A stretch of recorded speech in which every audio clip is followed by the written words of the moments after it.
Okay, here's the console. Take you through a channel strip here. You've got 24 buses for a bus network.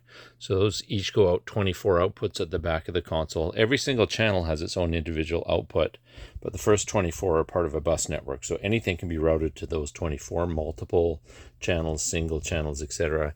Each one could also go direct here so that it bypasses the bus network to keep the noise down a little bit more.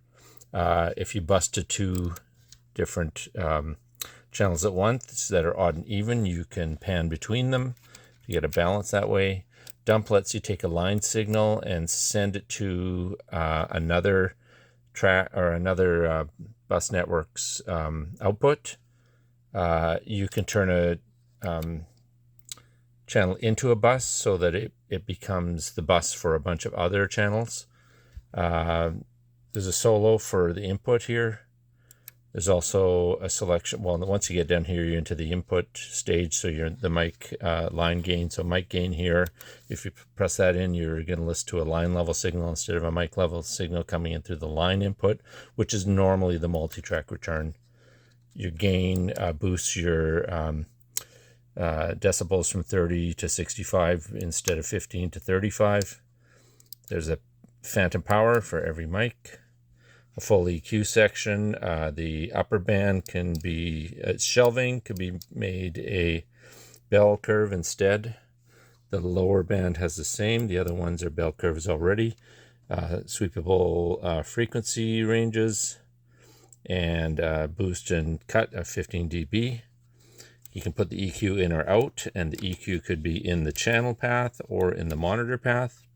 You can reverse the phase of the channel. You can filter the low frequencies, and that's a variable filter between 20 and 100. Between 20 and 320. You can cut the high frequencies. I don't remember the frequency it cuts at. And those filters could be in the channel path or the monitor path. Then you've got the auxiliary sends. You've got auxiliary 1 and 2, they can each be pre-fader or post-fader. They can listen to the channel or the monitor path, same as 3 and 4. 5, 6 is a stereo send with a pan. So you get a level and a pan. They can also be pre-fader, or they could be, the 2 mix could be sent to them instead. Then you've got a solo for the channel, a mute for the channel, the pan. The level going out the output, so this is your level to tape or to the DAW. You can fader reverse so that this becomes the level of the monitor and the fader becomes the level of the DAW. AGM makes this a group master so that if you have multiple channels coming to this channel as a group, it can the single fader here can control the fader for all those channels, the volume. Reverse, basically by default, you're listening to the line in on any channel, so you're listening to the monitor back, and the reverse flips it the other way.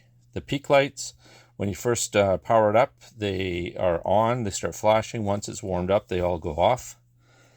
Then you have automation mutes, which also mute the channel, but they're different than the actual mute.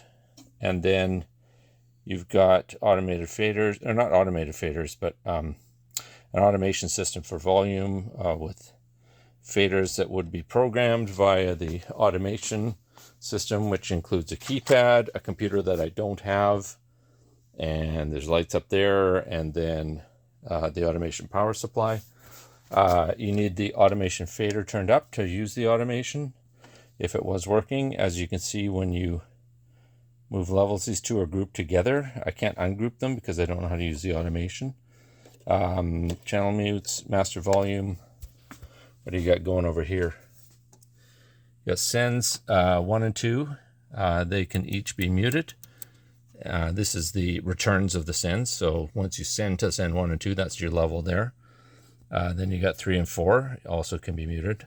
5 and 6 could be either the 2 mix going to 5 and 6 or whatever you're sending there.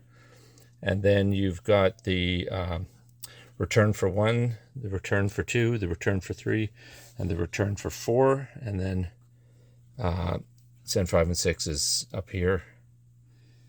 This module here is basically something that BCTV had that isn't connected to anything, so it's just a gooseneck mic and some buttons at the moment. You got an oscillator section. You can go ×1, ×10, or ×100, and then variable there. You've got white noise and pink noise, and off. Each of those can be sent either to all the tracks. So if we send it to all the tracks and listen to the line out, you'll see that all the VU meters have come up. And if we listen to the line in, they all go off because there's nothing going to the line in. Or you can send it to the 2-mix pre-fader level for the pre-fader listen, which is at the bottom of these channels here. You can send your comms to 1, 2, 3, 4, or 5, 6 for headphones out when you use the talkback to headphones. It's talkback to tape, talkback to the studio monitors, talkback to the podium if you have one. Broadcast mode, everything goes to the 2-mix, whether it's line in or line out, or coming in mic or line. Flip everything to line out. You see them all go red. Line in, they all go green. So you can do those and then individually change them. So that's your master modes. For both the studio and the control room, you can listen to tape 1, which is mono, tape 2, 3, or 4 returns. You can listen to aux 1, 2, 3, 4, or 5, 6. You can listen to the mono mix, you can listen to the 2-mix, or you can have an auxiliary mix plugged in. You've got main speakers and 3 sets of alternate speakers. You can reverse the phase of one of the speakers and sum them to one side so that you can hear your audio phase issues. You can go listen to everything in mono, and you can mute left or right. You've got a solo trim, so when you hit the solo buttons, that's the level there. You've got a level for the studio and a mute for the studio, so by default it's muted. And you've got a dim for the control room and an undim and a level there. And that's pretty well the whole board in 7 minutes and 13 seconds.